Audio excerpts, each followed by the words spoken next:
but That's ridiculous. Yeah. Is it on casters at least? yeah, it was on casters, Okay, that but it was still just a bitch because it was 1,600 pounds of dairy products. Yeah. So I did the math on Pathfinder. I have at least a strength score of 18, which is just, I'm not happy that I know that about myself. Yeah. Are we recording? Yeah, anyway, speaking about dairy. Speaking of dairy, welcome to Blank Aren't Bodies. you lactose intolerant, Hunter? No, that's not me. Oh, okay. You just probably shouldn't. Speaking of which, do you want some, what's it called? Some yogurt chot? Maybe. I don't trust that last word. What is chot? It's a type of Indian food. Still Oh, candy. really? It's kind of like a yogurt soup. Oh. You can have it too if you Yeah, I was want gonna it. say if you want to go for it. It's like yogurt with bread and like some veggies and if nuts it's in Indian it. food, I'm probably at least down to try it. I'll give it to one of you guys. I got it and I wasn't it wasn't what I wanted. Yeah. I'll fight you. I was gonna, you can just have it. I have a lot of Damn it. food that I have absconded with from Captain Ahab's Coffee Emporium. I just wanted to fight somebody with strength 18. I mean, if I could put you on caster wheels and like push you and then mop the floor underneath you, then like game on, bitch. Oh, okay. I That got definitely you. sounds like a sex thing. Is it? I mean, sounds like. How often are you pushing bitches on caster wheels? While mopping up afterward. No. This wet ass. Welcome to Blank Bodies, a Vampire the Masquerade tabletop and horror podcast. I'm Hunter, and as always, I'm joined by... That is definitely some horror we're talking about. I'm John. This is Sarah. Hello. And we're joined by the Lorebot. James. I kind of just forgot. I wasn't even fucking with you. I was just like, oh, yep, everyone's going to say their name, and then... It's been a while since we recorded. Yeah. And it's been a while. We survived the holidays. Our SD card didn't though, so this is a take 2. This Yup. is the most timely episode we've recorded in a while. Again, I had to murder some gremlins. How'd that go? It was very rough. Did you use a safe word? Anywho, we're talking about humanity. Which that does not have any of. Well, depending Damn. on the convictions, I guess you're right. it might be legal, I guess. Moide. Anywho. So we're having the magical adventure of us doing a script that neither of us have looked at in like months and trying to piece together what the fuck I wrote. So strap in, fam. Let's go. Yeah, but we are talking about humanity today because core part of the gameplay and plot in Vampire is morality. And humanity kind of puts a system on tracking that into play. Yes. The adage of a beast I am, lest a beast I become. Which sounds really metal. It is kind of metal. It is kind of Yeah. metal. That's from the V20 core book, page 309. Aw. Just in case you want to read that specific like line there.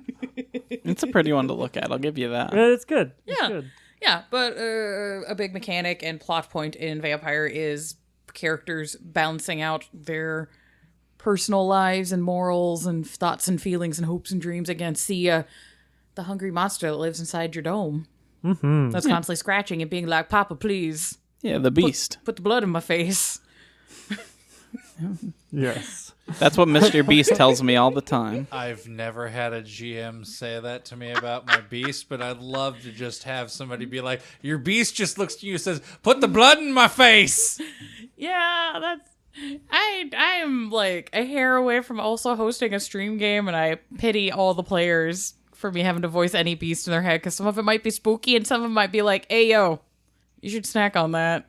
We've already talked about the character I'm going to be playing. I know what it's going to be. It's going to be horrifying. Hey, Sarah. Yeah. Can you make his beast Mr. Beast?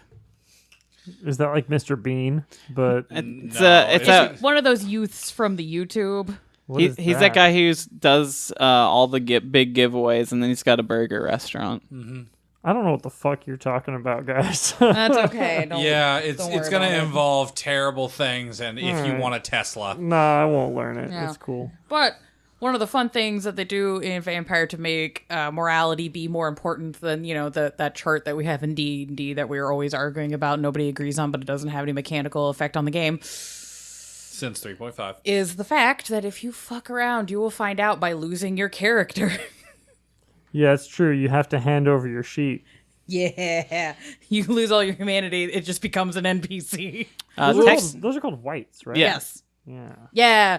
You've completely lost yourself to the beast, and you're just like, well, here go moidering again.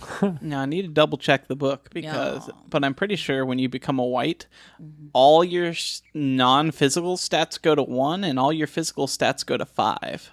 Huh. I don't remember off the top of my head if that But- is continued into V5 or not. I'm pretty sure it is. It's in the core book, but I can't. Editing Hunter, we're going to leave you a spot here to like double check that if you feel like it. Yeah, I'll just pipe in on another microphone and be like, editing Hunter. I was hoping Good there'd job. just be dead air and a squeak noise for like 30 seconds. Oh no, it'd be great, Hunter. And then just no. Hunter could just click and go, I was correct. And that was it. Yeah. I told that bitch wrong. All right. So, to kind of get everybody eased into humanity and how we're doing things in V5, we're going to talk a smidgy about how things were in previous editions. We're basically just going to cover V20 because that was the most commonly played of the old systems, I believe. At least from the general consensus. It's kind of just a cleaned up version of 1 and 2 1, in 2, one 3. place. Yeah, they kind of just all smashed together and put in one big book and went, here you go, nerds. And we all said, thank you. I appreciate that. I do, because there's a lot of, like, bloodlines and all sorts of shit, and sometimes I'm too drunk to go look for things, and it's like, oh, it's just in this one PDF that I can Control F. Fuck Nice. yeah. Nice. But, yes. So, in the V20 system for humanity, most vampires followed what is known as the humanity system. Bum, bum, bum. Bum, bum, bum. It followed a scale from 10 to 1. Every person on this tract followed the same, what is known as a hierarchy of sin. That is pretty metal sounding. Right? So many metal sounding things. Just, if Editing Hunter wants to put in a guitar, a spicy riff, go for it. But yeah, so each step on the hierarchy, 10, 9, 8, has a somewhat vague guideline of what counts for the parameters of that. So like it's, let's say you have somebody who's at humanity 10. If you have a selfish or a dirty thought, you could go down a humanity. Like, I like that butt. Yeah. Shit, I'm at 9. Yeah. Okay. Yeah. All right. That's a problem. Yeah, because there's a lot of good butts. There are many good butts. Yeah. As I pointed out to you today, nothing better than a headline that says, since Marvel decided to lease out the ability to have official comics be made in Mexico, the artist, the first thing he did was give Gwen Stacy a giant fat ass. They Just did. immediately. First issue, Hombre Spider-Man, just badonk. Yeah, no, she was very hourglass shaped, or no, pear shaped. Sorry, the other way around. But Yeah. before this conversation gets pear-shaped, so in V20, you're saying that each point you had in humanity was tied to a specific sin directly. No, it was left purposely vague for storyteller interpretation, which in my experience, has been kind of part of the problem, because each step has a general vague, like, guideline more than an actual rule, so that the storyteller could, at a dramatically appropriate moment, kind of enforce humanity in ways that works for your story, which is good for storytelling, sometimes bad for game mechanics, because then you run into situations of like, but what does it mean to be a bad person? And then you get into like arguments at the table, and just, I've had issues with storytellers steamrolling things and putting their impetus of their ideas on my character, and I'm just like, that's not how this person is. Like, okay, cool. So was it Chronicles that introduced that each dot had a direct tie, I think? I didn't play Chronicles much, so I don't remember. I know that I'm pretty sure that's the system that we used when we played Hunter the Vigil, but humanity didn't come up much because you guys were mostly good beans. Yeah, and then the couple of people who Mostly were not... good beans. Yeah, the few people in our party for Hunter the Vigil that were not good beans were already elected to start at Humanity 5. So, like, it was never really a problem. Yeah. Wyatt knew he was a shithead. So did Mina. I was like, give me that extra XP. I need science points. As I said, I'm just waiting to come in and just be like, hello, Charon Corporation. Oh, God, you and your weird pseudo-slasher. Ugh. But yes. Yes. Yes. Oh, God, where was I? Yeah, so there was... I saved a small quote from the V20 book that it does specifically say, a storyteller has carte blanche to monitor character morality in her chronicle. But yeah, the language in the books directed people into the storyteller was the main arbiter of morality in your game system, like a certain Sky Dad we're not going to deal with. Yeah, so essentially, morality is flexible depending on who's S team. Yeah, the book did make a point, and I do appreciate this, that the storyteller has a duty to balance player consequences for bad behavior and to not take away humanity unnecessarily, but it's basically just giving the responsibility of the entire impetus of good and evil in this story right into the lap of the storyteller on top of everything else that comes with running a fucking game. So it's probably very easy to accidentally let your morals just kind of take over a game because you're already concentrated on a ton of other stuff. Yeah, or So- other times I've had games where the storyteller just decided, Right, yeah. Yeah, they I either just give up killed on 7 it. babies by smashing their head against a wall. Whatever, man, it's fine. Yeah, they Yeah. either give up on it or they're just like, humanity dot down, humanity dot down, humanity. I'm like, where's the middle ground? yeah. Which this, as we're going to get into, seems like a much more fair system. Yeah, and it's not like there aren't many great storytellers that have found a good way to balance and were able to take an input from their players, or, had interesting concepts of morality given certain societies. And, I'm not saying that didn't happen. It's just I and many other vampire players I know from that time period had a lot of issues of either it never came up, or it came up in ways where it was like, I feel like I'm kind of just getting hit with a bad noodle stick and I don't understand why. Yeah. But yes. Yes. How does one suffer a degeneration? A degeneration of sin? Of humanity. Because of sin? Yes. Okay, alright, cool. Yes. So this is a degeneration in V20 still? Yes. Mm-hmm. Okay. Yeah. So when a character did something that the storyteller believed to be morally questionable, that player would make a conscious roll. The target number would be 8, because V20, there wasn't the flat, 6 is a success. The target number would fluctuate depending on situations like this. The number would be 8. So you had a 20% chance of not fucking the roll. Damn. Yeah, right?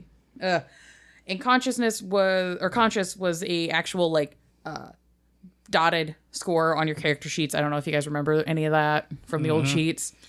No, but I don't think any game I ever played in Old World ever brought it up. Yeah, there was the virtue traits in the middle right side of the sheet that had a few different consciousness, virtue, all that kind of stuff. The willpower could not be spent to auto succeed on a roll for degeneration, so that sucks. And as long as you had one success, your humanity reigned the same. If the roll botched, you could lose a point of humanity, a point of your conscience, and gain a derangement. All at the same time? Yeah, if you botch the roll. Brutal. And you Which is only have like a 20% chance of not. Well, you have a 20% per die, chance per of die. getting a success. Right. Botch is when you have no successes, and then there's crit fails. It's like a beast fail. Okay. So if you beast fail, that super sucks. And some of you who are newer to Vampire are like, what the fuck is a derangement? Derangements are behaviors that are created when the mind is forced to confront intolerable or conflicting feelings. Which doesn't sound that bad, but a lot of times it turned into, hi, would you like to gain the trait of a mental illness? Yeah. Yeah, you know how we were talking about Romani face? Yeah. They also had a moment where they were like, crazy face. Yeah. Imagine playing a game of Call of Cthulhu, but after the game was over, you then had to continue role-playing that character with all the insanities built up in social situations. that weren't direct investigations. It did not translate well. Yeah, and again, I do give the book credit for having the language and making the point of saying things that these conditions should not be handled lightly. They need to be handled with respect, and these are things that you should discuss with your players. The book does say these things. A lot of times in practice, that's not what happened, because what we're here for the theater. Nerds read books. But, then the book went to go ahead and list, like, hey, so here's multiple personality disorder and PTSD and OCD and all sorts of, like, actual mental illnesses, and describe them in a kind of a gamified way. And I'm just like, oh, that's uncomfy. Yeah, you probably shouldn't stat a mental illness. Yeah, nothing better than remember when you played a Malkavian, you had to take one of those. Yeah, and you could in the old game. Yeah, and you could choose to have these derangements at character creation if you wanted. Yeah. And again, not saying that there aren't people who couldn't handle these topics and themes in a way that's responsible or fun or interesting, but as somebody with a few mental illnesses, I'm just kind of like, this is uncomfy and I don't like it, and this is kind of... And let's be real, looking back at a lot of those stats, they're not accurate. No, they're not accurate at all. They're just like, yes, man, the 90s were a wild time. We'll go more into it in a later episode, but it's the fact that they listed real mental illness alongside like cartoonish ones that have like never really Hysteria's existed. one. Next to like things that we used to believe that had been proven fake by the 80s to like things we still believe are real mental illnesses today. So like it's a real mixed bag. Yeah, it's a little like, you tried, and I see where you're going, but just a fertile ground for the fish milk. On top of other people that are like, this is how borderline personality works, and I'm like, that is not how that works at all, and this is very uncomfy, and I'm really concerned about what your search history is, bro. But we're gonna slide past that to interesting things called paths of enlightenment. So there were certain vampires who were just like, humanity, fuck that. Fuck that. I don't care about being a human. I want to be a shark. And you might remember we talked about these a little bit on our Sabbat episode. Yeah, so not in the V20 system, not everybody who took a path of enlightenment was Sabbat. Most of them were. Because they're just like, well, I'm a monster. I should just Be a and monster. that. Yeah. And that's why I would have all these different philosophies and whatnot. In each one of them has their own version of a hierarchy of sin. Which is just fun to say every time. It is. Anything, you can pretty much just put any like word in front of sin. And it Deli of sin. See? Laundromat of sin. Sounds cooler. That's a Stephen King book. It's called The Mangler. Wait, what? Did we get you a poster for that? Did did the person shove people in a laundromat washing machine and press... The laundry machine was possessed by a demon. And it Stephen murdered King, people. I really need you to chill out. I would Please. vastly and completely recommend everyone on the show find the movie and watch it. It has Robert Englund in it. Ooh. I don't know what that means, but... Freddy Krueger. Oh, Robert England. Englund. Okay. But yeah, so confused. Yeah, so the hierarchy of sin in the paths of enlightenment as opposed to humanity would have things such as needlessly preventing a death from the path of bones. Where you're just like, I could stop that death. But why? Why would I? Like, I could save them if they're useful. Like, fuck, he's gotta go get my dry cleaning. Okay, fine. You know, like, that's fine. But that's not morally reprehensible. But, you know, if you're just like, well, it should stop them from being in the car accident. No. Or like, I have this tourniquet, but like, I could use it later. Yeah, it's like, why would I? Yeah. Death is neat. I don't need to stop him from bleeding out. Another fun one is shunning pain from the path of Lilith. So you can't avoid pain. That's a moral failing. Yeah, no. Just... Edith would be able to follow that. Yeah. Another fun one that I thought that gave me a big haha was aiding another, path of night.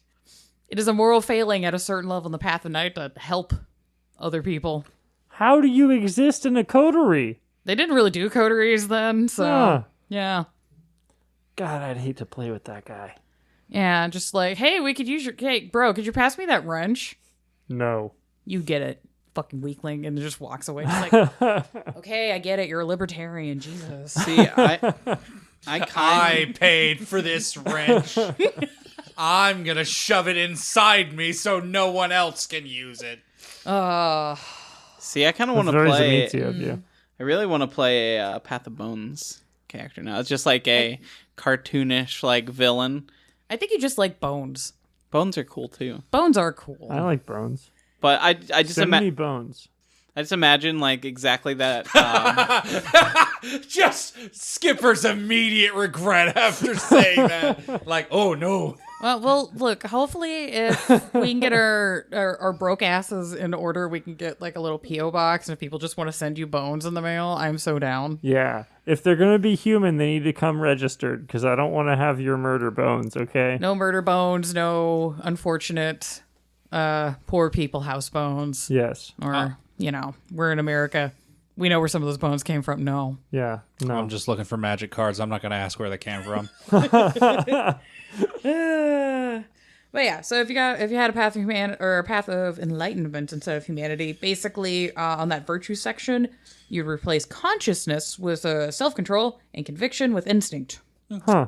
So it basically would change it is like literally physically changing the stats on how your character views right and wrong and logic and all that kind of stuff, which I find narratively interesting. I've not had a lot of games personally where it came up when it was a game like that, but I've also not played a lot of Sabbat games. I own that. So you said that wasn't specifically a Sabbat thing. How would you run a game like a Camarilla Sabbat, doesn't matter. Well, I guess Camarilla or Anarch, of multiple players with different humanity systems? I feel like that'd be really fucking hard on the storytelling. I would assume if it was a cam game, there might be like an independent character in the Chronicles who just has a different viewpoint, and that could be really narratively interesting. Yeah, for sure. But I'd want y'all to commit to it personally. I'm like, don't pick something edgy and then like have it never come up again. As an ST2, I would like definitely make sure to talk to that player about where they are on their track and make sure they're conscious of like that themselves as well. It's kind of like my D&D rule where don't pick play a class you can't explain to me. Yeah. So it would be like, don't take a path that you're not ready to role play to the fullest. I wouldn't give that to a new player probably. Right. Though, last note before I forget, and this is kind of a neat thing. So you know how humanity, I said you generally humanity starts at 7, but you start higher up and you kind of work your way down the ladder of disappointment and derangement. I like hierarchy of sin. More. Yes. Ladder of disappointment just like is kind of a bummer.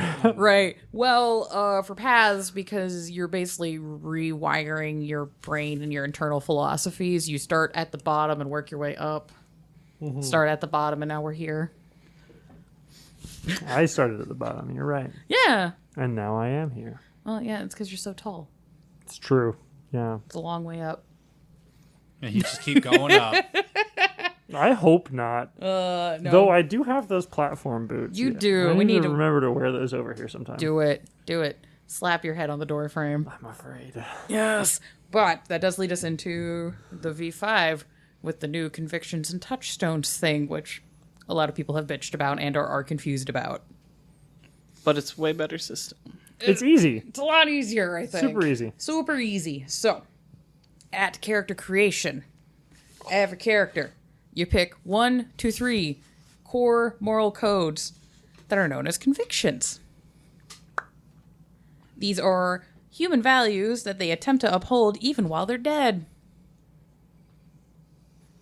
Keeps just kind of you baseline. It kind of helps you fight off that beast. Yeah, well, it's also just like think of it also as like, what are main things that you as a character are interested in like conveying or telling or dealing with.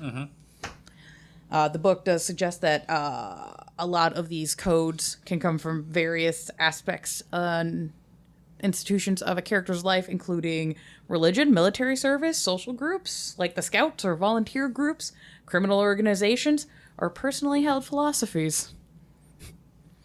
So you so It's broad. it's broad. You have a lot of options, and I think that broadness sometimes confuses people. That does too. And I think the confusion comes in a different place. Whereas we're talking about the old system, it can get really complicated for the storyteller to keep track of where everyone is and what their standing is on that scale. In this, it's up to the player to pick their main convictions, and then it's up to the player to kind of keep track of that to some degree. Well, it's the player and the storyteller should talk about those obviously during session 0. But it does takes a lot of that weight off the storyteller, and it's putting a little bit more of that on the player. So it is a little more complicated for the player in some regards, but I think that's where some of the friction might come from, is usually it's like, especially if a lot of STs weren't using that system, all of a sudden it's a lot to drop on someone. But once you get into it, I think it's actually a lot easier, and it's a little more fun because you get to like tailor your morality system to some degree to fit the character you're trying to play. Yeah, because like everybody comes from different backgrounds, different understandings, different highs, lows, thoughts, feelings. I think the hard part for me was finding like appropriate levels of that, if that makes sense. Like, it felt like either I was going too far of an idea, too broad of an idea, just saying like, try not to use violence.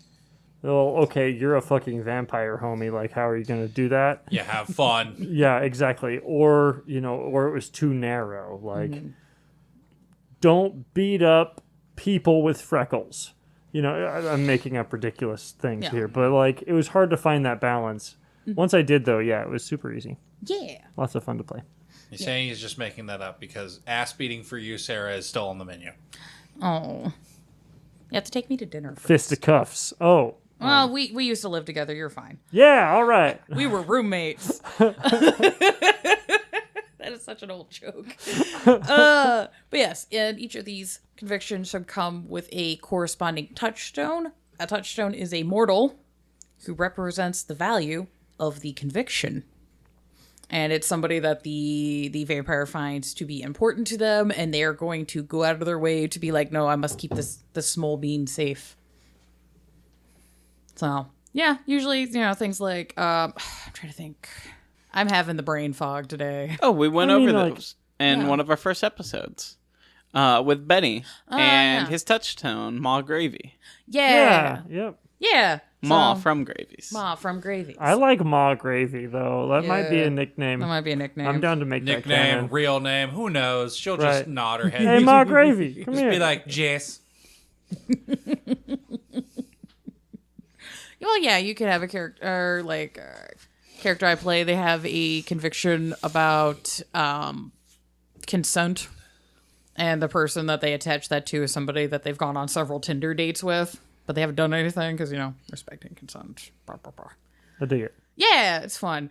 Also, just vampires on Tinder I find extraordinarily hilarious because it's basically just kind of like swiping for food. And I cannot imagine being at a restaurant and just being like, no. No. Super like this sandwich. I mean, I'm not going to lie. I've pretty much done that on menus. Really? Yeah, I've looked at them and been like, nah, that's not good. No, that's not good. Oh, holy shit. All right, well, maybe you. Now that everyone's doing like COVID-safe digital menus, that's kind of how I go. Yeah. I'm just like, favorite that. I'll add like 3 things to my cart, and then before I order, just be like, okay, that's the one I want, and delete everything else. Yep. I'll like make a mini menu for myself to choose from as I go through it. Yep. Oh, okay. That's smart. That's smart. I just kind of scroll through things and then forget what the fuck I was looking at and then just kind of order pho. You can literally never go wrong with pho, though. Pho is so good. But yeah, keep a pin on the touchstones. Those are a secret tool that'll help a little bit later in the game. So Bum. once you've done your convictions, there's also chronicle tenets. So the players as a group have to decide on a few... Basically, it's convictions that are shared by the group. Yeah. So I find that interesting. One of our chronicle tenets is something like bros before anything. It's Camarilla. coterie before everybody else, I believe. Yeah, you guys basically just did bros before hoes, but in cooler vampire talk. I was really trying to figure out how to code that into vampire talk. I'm just waiting for Bros us to before actually, other licks? Question mark. Yeah. I'm just waiting for us to actually rectify that because it's like, so that means Alec and Luca have to get past. Alec has made a step. Alec made a step, Yeah, yes, you're working on which it. is honestly surprising because it's amazing. Right. And we need to get back into playing that game, but, my life needs to stop being on fire. But yeah, the Chronicle tenets will set basically the baseline of expectations of what everyone's agreed to as acceptable behavior over the course of the game. So this is a good way to discuss, player boundaries and what everybody's expecting in the game and what you're cool with and what you're not cool with. So, if you want to make sure there's not a lot of murder hoboing go around, maybe have a Chronicle tenet about, not stabbing the innocent. Or not doing it wantonly is a better idea because innocence, there's a. Well, yeah, you guys can as a group decide what Yeah. counts as innocent or not, because that can be a guideline. And it's also the Chronicle tenets are a good tool for the storyteller to be like, okay, these are things that the players are interested in. I'm gonna hurt them with it. Thank you for all your trauma, babies. I am now going to use these as bombs later. I will like to point out real quick though, something that I really like about this, and I think we've done it even a couple times in game, is that this is a group discussion a lot of the time. It might be hey, they just punched this homeless guy. He didn't really deserve it, but they were grumpy. Is that going to break the Chronicle tenet of not causing harm to people who haven't done anything wrong or something like that? Yeah, and over the course of the game, if the players, the characters get to know each other a little bit and they start learning about each other's convictions a little bit, that's also a good time to have a story beat where the table can stop and discuss, being like, hey, so somebody did X, Y, or Z. Does this go against their thing? Does it not? And it can lead to a more interesting story. Yes. And this came up in an online game that I was invited to, and I was chatting with some people before it began. I ended up not having the time off. But one thing I noticed players specifically tend to get confused here is that these are Chronicle tenets are not like a consent sheet. A Chronicle tenet is not something you don't want to come up in your game or something that you're uncomfortable with other players doing. In fact, it's almost the opposite, because if you make something a Chronicle tenet for your game, a good storyteller is likely going to put your characters in a position where they have to choose between upholding a tenet and maybe achieving a goal or gaining an extra item your player really wants, or get them out of a frustrating situation. So don't use tenets as I never want to deal with this, because they're going to be the main challenges of your group more than not. That's challenging your GM. Yeah, these are themes for your story to keep in mind, and a one sentence elevator pitch basically. And you pick 3 of them for the group to share, and then you have your individual ones as well. And make sure they're things that you do want to explore in your game. Even if they're things that your character's uncomfy with, make sure that's stuff that you as a player are cool with being a theme in your game. Yes, and if you are still confused, there are examples of convictions, touchstones, Chronicle tenets on page 172, and they have them broken down by different themes, which is kind of nice if you want to do a dramatic emo gothic horror. Somebody who's smoked black cloves and read a lot of Lord Byron. There's options for that. They have ones Never that are betray one's love. things like that, yeah. And then they have ones for if you're doing kind of a Reservoir Dogs, if you want to be a consummate professional like Mr. Pink, you got options there, and so on and so forth. So that's a good baseline, but you can make up ones outside of that. It's fine. And if you want to stick with the humanity system, but there are even things from some of the old paths that you like, you can import some of that over to some degree. Yeah, if you want to play a character that is spicy anarch, that's Sabbat Light, there's literally nothing stopping you from making your personal convictions an old path of enlightenment. Literally nothing stopping you. In fact, I encourage it, because some of those are interesting. So, how do humanity work now? So, we're back to scale 10 to 1. Ba-da, ba-da. Boop, bop, boop. Yeah. Each step has various effects on your character. So as you go up or down on the humanity, it will affect the way you look to people. You might look more corpsey, you might more look alivey. But like that heroin chic kind of early 90s kind of thing. Affects how easily you can use the blush of life. So you can pretend to like eat food and use your smartphone. If you're over a certain humanity level, it's free, right? Yeah, I think it's 9 or 10. Yeah, where that Alec kicks in. gets a free reroll. Yeah, if you're like At humanity 8. 8, you can reroll, which is nice. I Yeah, it use the is. shit out of that. How healing works for you will be affected by humanity. Your ability to eat food. What time of the night or day you wake up or go to sleep. I get an extra hour. Yeah. Fuck you guys. How you take damage from the sunlight. Your ability to enjoy and or have sex. Vampire's a horny game, so this comes up. Your ability to not creep out mortals by just existing. Because if your humanity is really low, humans are suddenly like, that's a predator. Gideon struggled with that. Yeah. So what I'm hearing is Harshtat walked into a room and everybody was like, sus. Yes. Your ability to resist frenzy fluxes depending on what your humanity is. And if you get knocked down into torpor, how long you stay down. And if you look up that chart, it is brutal. It fucking sucks. It goes from like Couple of hours nights. Yeah. to days to decades, I think to like centuries. Yeah. Like if you get torped, you could be out for like 2 centuries. Yeah. You're just like, I'm fighting this guy, thwap, and then you wake up and you're just like, Jumanji, what year is it? Which also, good story hook for any STs out there. That turns any really evil character into a time bomb. Mm-hmm. You don't imagine a Humanity 1 or 2 guy waking up 200 years in the future anytime before, like, industrialization to now. Ooh. Either that or a comedy moment for your GM just be like, for 10,000 years I slumbered, and then just gets gunned down by, 12 AK-47s. Just, what the fuck is this? Or, if you want to have some, like, doofy, like, pseudo-time traveler fun, just, like, have somebody that, like, got tonked during, like, the Edwardian period, and now they have to wake up now. And just be like, women can vote. Hold on, wait 1 minute. That they're allowed in pantaloons. It'd be a whole Rip Van Winkle. Oh, hell yeah. I still love that we're just playing the slight racism for Luca. It's more just clanism. Yeah. It's more fun that way. I'm glad that your little Hakata that's been up and down is just like, well, I have old man brain, but it's More like we're trusting the Asamites again. and we're just like, you can't say the A word. That's an A slur. That's their word.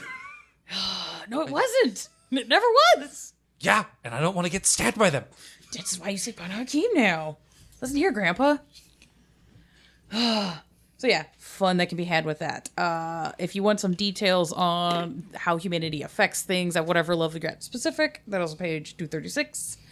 Humanity starts at 7. That is baseline morality. This can go up or down depending on what predator type you pick. Slight side note, if you're playing somebody who just got bopped into being embraced, you start at humanity 8. So depending on how you stack things, you can start the game at humanity 9. Consensualist. Yup. Yup. And then just watch. I think there's also Farmer also brings it up. Is it? Yeah. If you want to be like, I use rats as Capri Suns. I'm like, that's fine. All right. But, yeah, then the slide into that is, rough. So, speaking of the rough, the stains. This is one of my favorite things in game. It is so good. So, on the new sheets, so on the Humanity Talker, there is the 10 boxes, boop, boop, boop.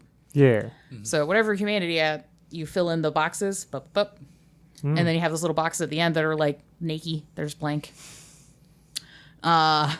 If you get a stain, which is when you do something that violates a conviction or a tenant, or you perform, and it is recommended in the book that if you are a player that is behaving particularly egregiously, you might gain a stain, like even if it doesn't directly cross one of those. Because, they're just like, if somebody's like reveling in murder a little too much, you might want to just Might want to give him a stain. Just to be like, hey, buddy, maybe don't. You're Maybe scaring the don't turn hose. into a murder Yes. robot. Yes. Vampire? Though, fun side note. I haven't killed any one of you yet. Not yet. Fun side note. If you do an action that violates a chronicle tenant but is for upholding a personal conviction, you can argue to not get a stain. Your own morals trump the group's morals. Yeah, because it's kind of the basis of personal morality versus societal morality is kind of what the thought of that is. Yeah. So you can argue that as a player if you do a thing that everybody's like, boo, and you're like, but my code of honor. Stares wistfully off into the horizon. Also, fun things that can cause you to get a stain just automatically if you blood bond a mortal. Huh. Because that's a bad thing, because you're taking away people's ability to have free will and consent through blood bonding. What if you talked about it first? Still doing it. Well, it's been a minute. Yeah. Embracing a mortal. Making another vampire is a bad. Any damage that happens to one of your touchstones. Bonus stains if you caused the harm. Brutal. Yeah, so, that little pin where I was like, hey, touchstones are important. So if somebody hurts your small bean. I am just now realizing. So, Oh, wait. You So- think yours is bad? Remember, Lucas is his car he good drives sir, around. I am bringing up my past character right oh. now. Oh, different character, Oh, different yes. character. Oh. So Sarah does this cool thing where if we talk it out and figure out why and how it works, we can use an item that represents our humanity or a thing sometimes. Well, my last character, he vampirate in Gideon. One of his touchstones was his fucking axe, and I am just realizing how bad of an idea that was. Yeah, I know, it was great. Ah! Yeah, because this is a homebrew thing I had because I had a player a while ago that was, because of the level of isolated nerd they are, they couldn't justify having touchstone. They couldn't justify having more than one touchstone be a person. So I was like, okay, if it's books that cannot be, like they're irreplaceable historical books that mean a lot to you, I'll let it slide. And then we've run with that. And I was like, okay, I can kind of make that work. And then I was like, for my Chicago game, I'll let this slide. But in general, I'm like, this has some ups and downs. And Well, I think it that- really depends on the kind of story that your character is for it to make sense. And there are some characters like the Vampirate, because he's so old and out of touch with things, where it's like, okay, being very sentimental about his weapon works, and it is a weapon that literally cannot be reproduced anymore. So, like, if it's damaged and destroyed, it's gone, which destruction of a touchstone also causes a stain. You get bonus stains if you That did would have it. been 3 fucking stains if I smashed it against something and it broke. I am... Yeah. Man. Yeah. As I said, Lucas, this one over here is like, what if I made it my car? And I was like, yes, do it. what if I made it my car and I do aggressive combat driving? I play in a game where my retainer is my touchstone. That was a mistake. I am an asshole to myself. But yeah, so what if you get enough stains to fill those little empty boxes? What happens? Do you know? Do you have to test your humanity? Yes, this triggers degeneration. Heyo! Ew. Of sin. Yes. So if the stains go past the empty boxes, so let's say you had 3 empty boxes and you need to take 4 stains, that translates into aggravated willpower damage Brutal. for each box that goes past the empty box. And we talked about how brutal that was in combat episode. Yes. Yeah, combat Yeah, episode. Go back healing- and listen to that. Yeah, healing Yep. willpower ag Not is nice. really difficult, and Yeah. it sucks. Takes like almost months. It can, yeah. It's no good, very bad time. If this happens, the character is also considered impaired, so they take a -2 to all dice pools due to their regret and just not feeling good. No spoons. Sucks. Characters also cannot intentionally violate chronicle tenets. If they are forced to, they must make a frenzy test at difficulty 4. Okay, that's good enough to know. I don't know why I put it there. Thanks, past Sarah, you fucked it. But yes, the side note, the impaired condition will remain until the end of the session when the remorse roll is rolled, which will talk in a second about, because that's basically what degeneration is. And yeah, so, but you are allowed to also snap out of an impaired state by just voluntarily giving up that dot of humanity. Just being like, you know what? I fucking murdered him. Whatever. It's Yeah. fine. Who cares anymore? You're just like, fuck it. So if you're in like a really crunchy part of the story where just things are happening and you really need to not have that -2 on your impaired dice roll, you can just take that step down. Damn. Which I'm just like, that's really cool, but also like, no. Yes. So remorse is rolled at the end of a session. That's part of the degeneration wrap up. You roll remorse dice pool, which is, so you know, at the end where the boxes are where you put the stains. Yeah. If you have any of them that don't have a slash, little stain, you roll that. If you have no empty boxes, you just roll 1. And you have to make a success on it. Yeah, which is a 6. So you have like a 50-50. Yeah. If you get any successes, you process all of the guilt and shame and anguish you have for doing the big bad naughty things you've done, and you maintain your humanity and go about your day. If you do not succeed, you lose a humanity, but the stains are removed, and you're beast one for the night. Bum, bum, bum. You go down one step on the hierarchy of sin. Ba-dum, bum, bum. Ba-dum, ba-dum, bum. Bum bum. Yeah. Oh, fun note. I did write some notes about the Sabbat paths system, because that book has come out and it has been read and enjoyed, and the more I keep digging into the Sabbat book, because I keep having to read it and reread it because of the ADHD stress brain and like COVID brain fog. I've not had COVID, but just, you know, the stress of existing in the modern era. The Sabbat book's really good. There's a lot of really cool details. What? We're all gonna die. This book's cool, so check it out. Yeah, welcome to my brain. Yeah, well, yeah. Welcome to the past 2 years. Right. Why do you think I shotgun We're so all many gonna monsters? die. Encanto's been very nice to watch. It was very pretty. It was very good. Just, God, our generation. Fucking, we don't talk about Bruno. Did not have to slap that hard. Anyways, the Sabbat path system, because I know some of you old school nerds are like, but can I do path in V5? Can I do thing? Can I? And the answer is kinda. Kinda. Kinda. Yeah. Like I said earlier, like if you really want to like take the tenets from your old paths and explore them in a character that has humanity, you're welcome to, you know, at storyteller discretion. Yeah.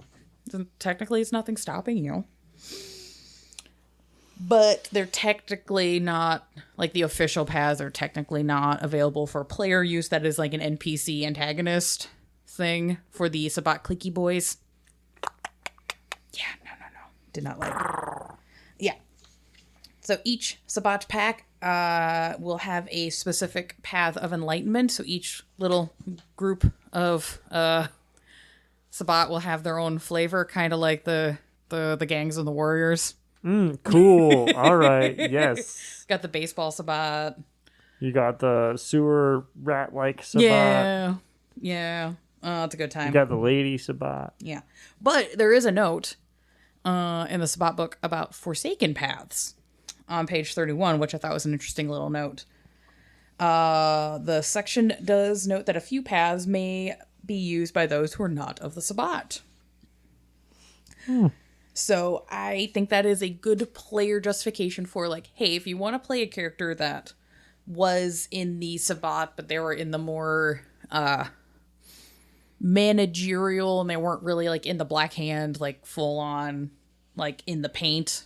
And they're just like, yeah, I just think we should tear down the Camarilla and just, you know, run the world and girls, you know, that kind of shit.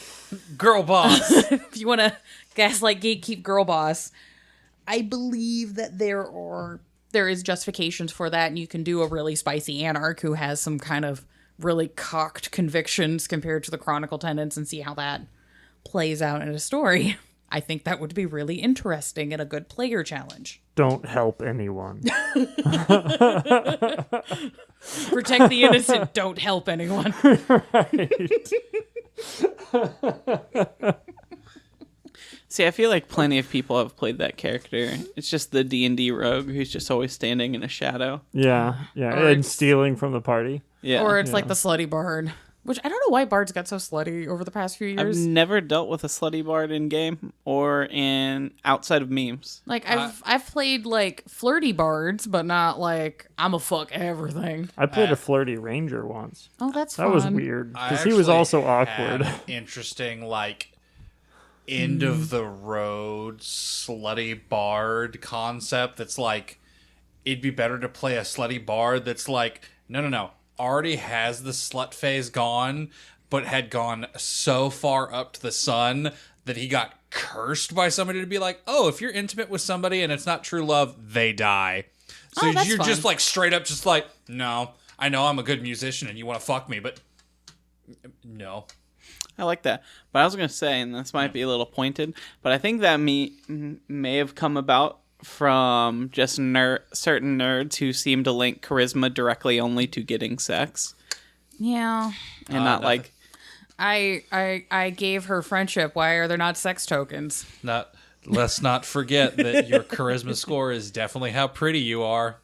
And not Peter Dinklage, how like just fucking boss ass you are. Which I'm not saying he's not an unattractive man. He is an attractive man, but like you know what I mean. I've always equated charisma as force of presence. Yeah, that's Yeah. what it's... how I've always read it, you know?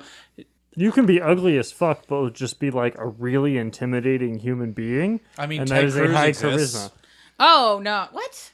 That is anti-charisma. I was gonna say Lemmy. Like that man, not pretty you to go. look at. Yeah. But Hey, goddamn. he had his He could talking command a points room. at some point, but let's be real, that's a melted fucking Logan. No, I was going to... It's a melted Wolverine. He talked his way into politics. He clearly had some good charisma, but he looks like somebody took Wolverine, put him in a microwave, and put him in there for 30 seconds. He just went... See, I was going to say, I think he was just in the right place at the right time. If you really want, like, a high charisma, like, shit ass, you could go with, like, George Bush or, like, Donald Trump. Both people who are just, like, kind of dumb, but they just, like, talk good enough to certain groups of people. They're like, yeah, that's cool. Yeah, at least Bush, for the war criminal that he was, could be charming, and that dude looks like a shitty potato. I just love the idea of George Bush just being so oblivious to things that he just can't process fully the sheer amount of like Iraqi children ghosts that are just like haunting him constantly. I would have put him in He's the the Call like- of Cthulhu character yeah. that has a low enough perception and a low enough intelligence that he survives the game because He's he like, doesn't nah, get it. little Ahmed, I'm sorry, I can't deal with you right now. I gotta paint my feet in these bathtubs. I just realized I also need to apologize to any of the Bush family. I forgot he can't spell potato. Yeah, so humanity, you should have it, so that way you don't commit crimes against humanity. And get made fun of. by And then bunch become a of- white, and I take your character There you sheet. go. I was gonna say this earlier, but I feel like this is a better place now that we actually got to like the Sabbat area. But Yeah. I think it could be really fun to try and play like a character who's on like the path of bones or the path of night, where it just kind of reminds me of like a movie villain where like their henchman is like about to be gunned down by the hero, and they're like, no, I'm done with him. I don't really care. It's fine. I'll get another. Yeah. Yeah, no, basically, like, picking your convictions and your chronicle tenets is gonna be the meat and potatoes, the lentils and brown rice, if you're a vegan, of your chronicle. So it's like, yeah, no, just take a minute to think about this and how it works and what it means to you and what you're gonna do. I mildly regret making a character whose chronicle or personal convictions were based around the tenets of the Satanic Temple. I made a character where I'm like, man, I can't do any vampire shit. Otherwise, I'm fucked. Oops.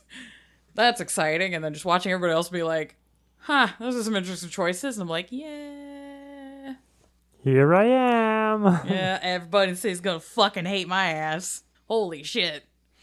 Or even like a if you did like a Path of Lilith character, and you might be in a position where the rest of the party wants to kill someone, and you would be like, no, that won't be painful enough. They're You not gonna can't kill learn him. anything if they're dead. You don't learn things when you're dead.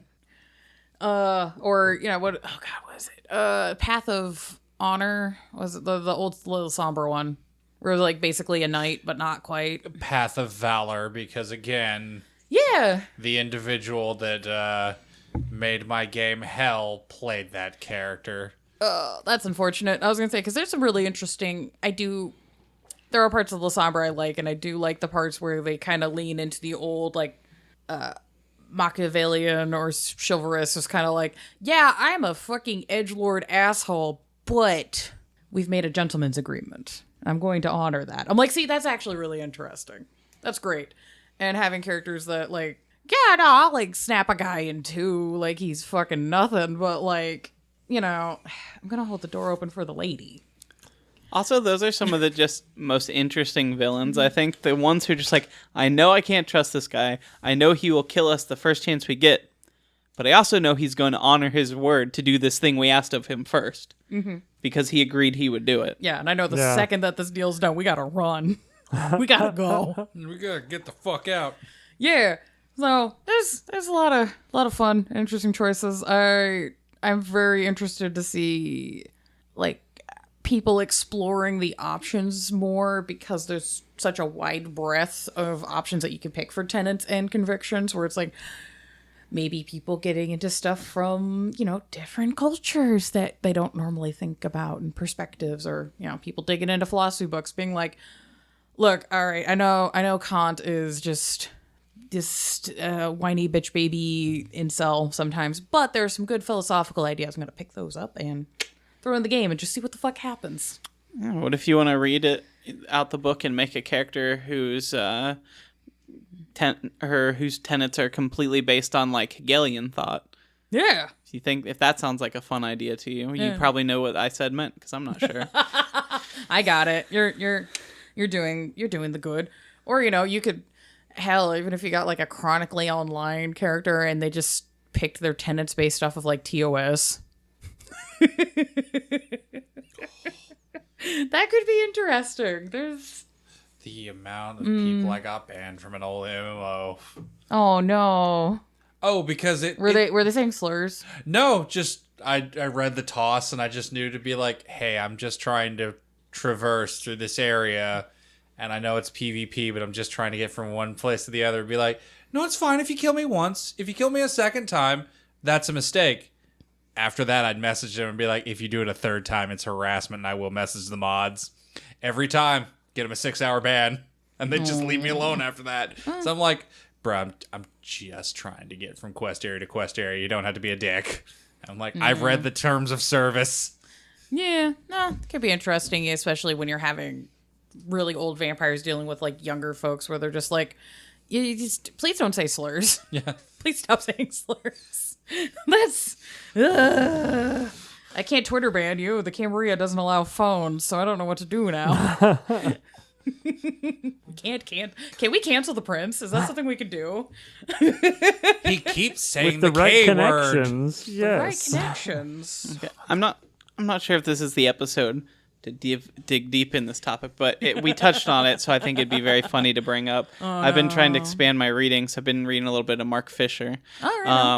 And it's very funny. He has an article about why he is not a fan of cancel culture and like the culture that has spawned around leftist groups online in general. Yeah. But he called that article, and the term he uses from leaving like Twitter in those spheres is called leaving the vampire castle. Oh, yeah, no, that essay, honestly, is so fucking good. Mm-hmm. It is so fucking good. Please, I recommend anybody who wants to engage in, you know, anything that deals with the hellscape that is this year. Exiting the Vampire... I think it's called Exiting the Vampire Castle? Yes. Yeah, super good. Super fucking good. Mark Fisher, A+. I mean, he's top shelf, like, right next to, you know, like, Daddy Slavov.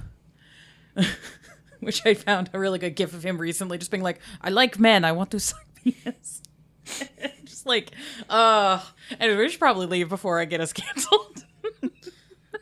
I already got the t-shirt. What? Oh my god, what? Oh, you didn't see that t-shirt? I bought it out of the discount bin at a Hot Topic because I couldn't stop cackling. But it's like a nice wreath of like pink and red and blue flowers. It looks like someone's grandmother would hang on the wall, like after they like cross-stitched it. But then in the center it just says canceled. Thanks to Paralyze for the sick-ass intro music.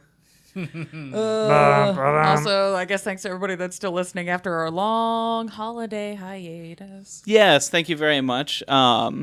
we had a little bit of technical difficulties, but luckily it kind of lined up with the holidays. So hopefully we're going to get back on track. We're actually recording this like within a week of it being released. So we are getting back on track. I'm going to try and keep up a little extra, do an extra bonus episode for a couple weeks just to make sure we kind of make up for lost time. We have to redo the Venture episodes. That's going to be the next one, I think.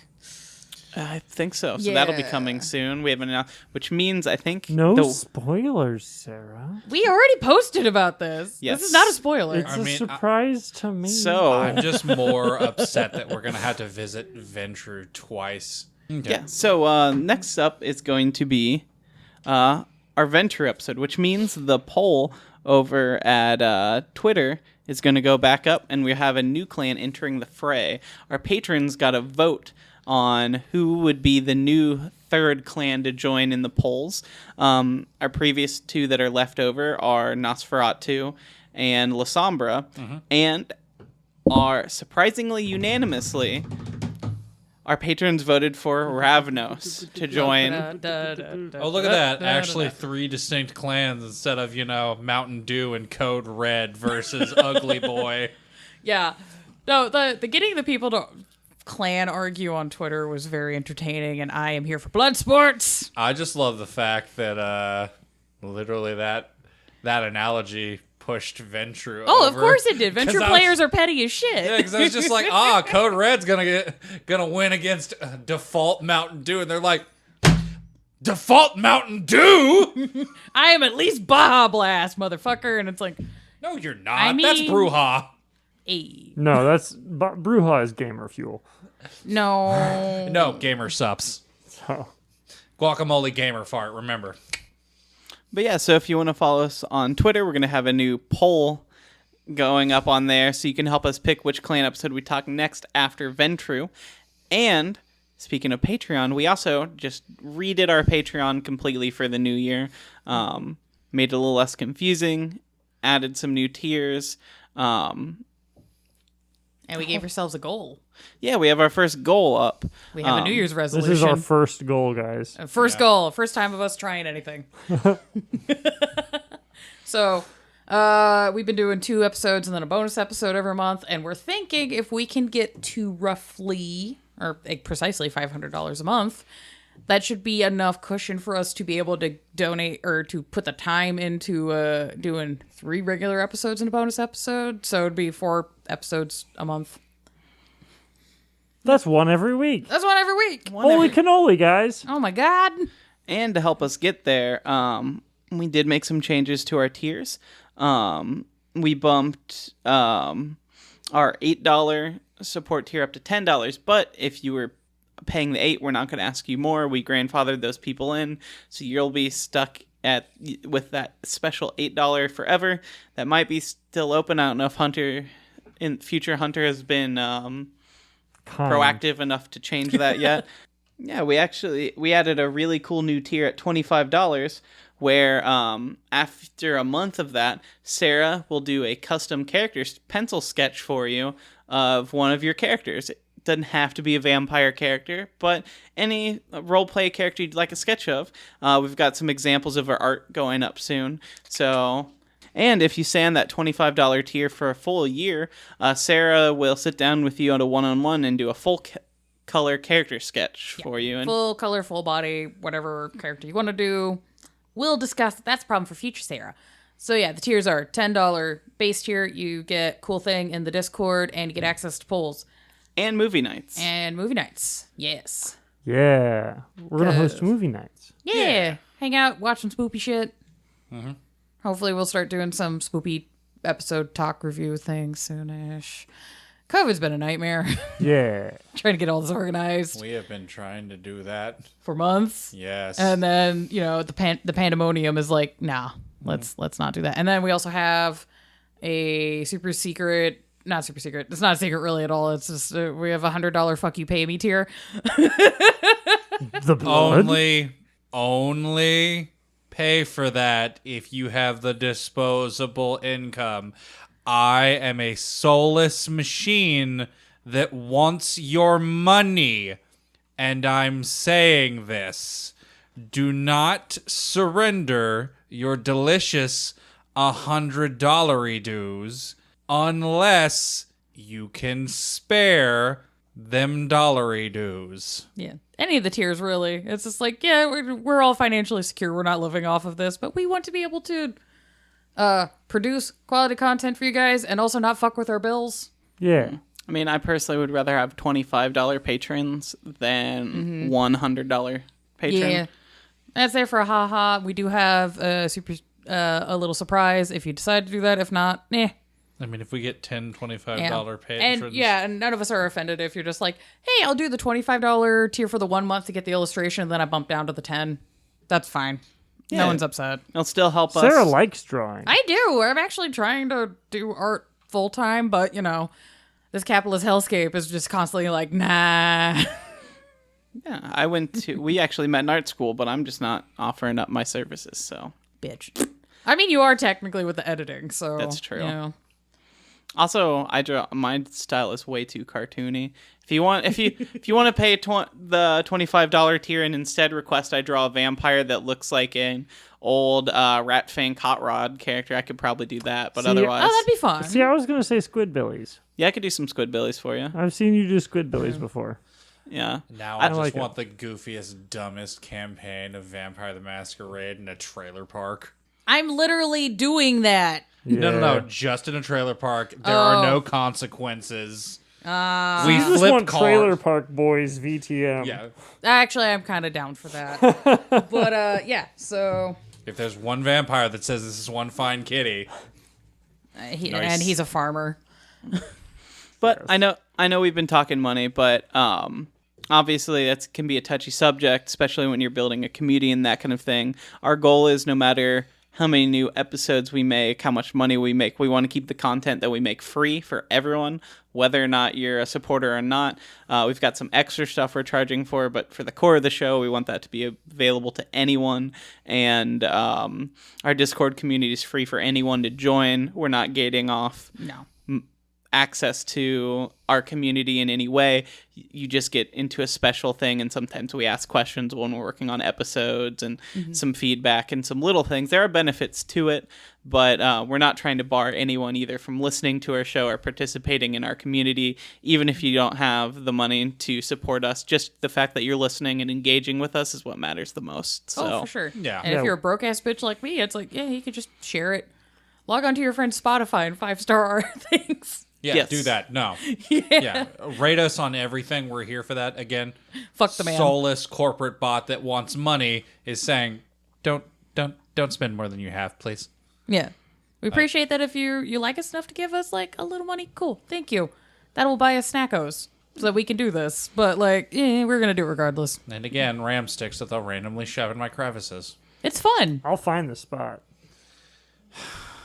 Find a spot that makes them go brrr. That's Honey. when Amos gets near me and there's cat hair in my fans. But yeah, we do have a Discord. Come hang out. We do game stuff and share memes and sick pet photos. I will kill every fucking rat. Oh, Well, wait, I mean, yeah. not pet rats. No, the rat people that try to kill like Helmgart and other. Yes. Anyway, Yeah, you do the game streams. He Sometimes we streams just hang out. Vermintide. Yeah. I stream Vermintide, and sometimes we all play Deep Rock Galactic. Yeah. Nope. We have the Twitter. We give you info on stuff. We've done some pretty rad interviews and do engagement things. So that's exciting. That is at Blank Bodies. We are also on Instagram, where sometimes we sell hella memes or hella cursed AI creations that Hunter does. Yay! That is Blank Bodies Pod. If you want to get on for an interview or, want to talk like, hey, I'm a game dev, or I do cosplay, or I make fangs, or I write for World of Darkness, or you just want to email us because we're wrong about things, it's blankbodies at gmail.com. If you're actually a vampire, Please hit us up. Yeah, Skipper is dying to meet you. This is yet again more cover that they're not vampires. We're not. Sure. Not. I have a kitty. I have 2 dogs. That does not rule us out. You can have pets and be vampires. I live in an apartment. I am very human. Yeah, I do normal human things like eat bread and complain. I don't eat a lot of bread. Recently, I've been eating a lot. I guess pasta is kind of bread. Pasta is just wet bread. See, I eat veggie They're bread most of the diverting time, or again. veggie noodles most of the time. Okay, we gotta go before Skipper hurts Time himself. to leave. Okay, goodbye. Goodbye now. Bye. Goodbye. Bye. I love you. Oh, That's a cute one. there's a little one. Look